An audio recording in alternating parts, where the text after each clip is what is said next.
ఒక హై ఇచ్చిన ఎపిసోడ్ తర్వాత మనకైతే ఒక హింట్ అయితే వాళ్ళు ఇచ్చారు. నేను ఆల్రెడీ చెప్తానే ఉన్నాను, తాతగారికి ప్రమాదం ఉంది అనేసి. తాతగారికే కాదు, ఇక్కడ దీప వాళ్ళ అమ్మ నాన్నకు కూడా ప్రాబ్లం అయితే ఉంది. దీప వాళ్ళ అమ్మ నాన్న ఎవరో మీ అందరికి తెలుసు కదా, దశరథ సుమిత్ర గారికి కూడా ప్రాబ్లం ఉంది అనేసి మన కార్తిక్ బాబు అయితే చెప్పాడు. ఇప్పుడు నలుగురికి మాత్రమే నిజం తెలిసింది కదా. నలుగురులో ఎవరెవరు? దీపాకి తెలిసింది, కార్తిక్ తెలిసింది, దాస్ గారికి తెలిసింది, అలాగే జోష్నాకి అయితే తెలిసింది కదా.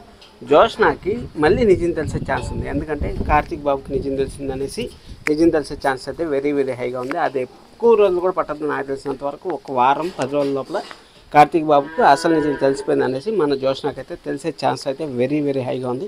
ఎందుకంటే అలా తెలిస్తేనే సీరియల్ ముందుకు వెళ్తుంది కాబట్టి ఆ విధంగా అయితే ప్రయత్నాలు అయితే చేస్తుంది అనేసి నేను అనుకుంటున్నాను. ఇప్పుడు దీపాకి దూరంగా వెళ్ళిపోతాను నేను, నాకు అమ్మ నాన్న వద్దు అనేసి దీప అయితే యాక్సెప్ట్ చేయలేకపోతుంది. ఎందుకంటే దీప మనకు ఫస్ట్ ఎపిసోడ్ చూపించారు, ఎంత ఎమోషనల్ అనిపించాయి కదా.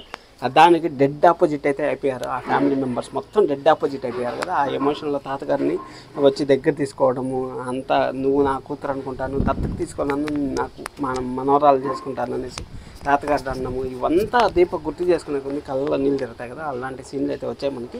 మీరు ఎపిసోడ్ చూసిన తర్వాత కూడా మంచి ఎపిసోడ్, హై ఎమోషనల్ ఎపిసోడ్ అయితే వస్తుంది.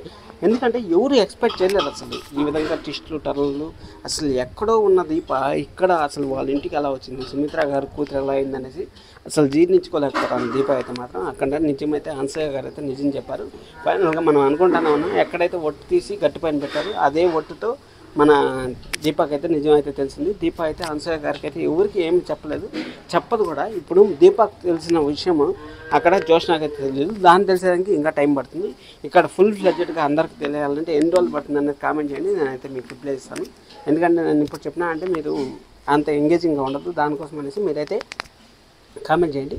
మంచి ఎపిసోడ్స్ అయితే రాబోతున్నాయి. ఎందుకంటే కార్తిక్ బాబు అయితే క్లియర్ కట్గా చెప్పారు దీపాకి, నువ్వు శాంతిగా ఉండాలి, హై మూమెంట్స్తో ఉండకూడదు, అంటే కోపంగా ఉండకూడదు అనేసి కార్తిక్ బాబు అయితే చెప్పాడు. దానికి దీప ఎలా నడుచుకుంటుంది, అలాగే వాళ్ళ అమ్మ నాన్నకి ఎలా దగ్గర అవుతుంది, వాళ్ళ అమ్మ నాన్నని ప్రాణాపాయ స్థితి నుంచి ఎలా కాపాడుకుంటుంది అనేది మనకు అప్కమింగ్ ఎపిసోడ్లో చూడబోతున్నాం. మీరైతే సబ్స్క్రైబ్ చేసుకుని మరిన్ని వీడియోస్ కోసం. Thank you so much, love you all, by by.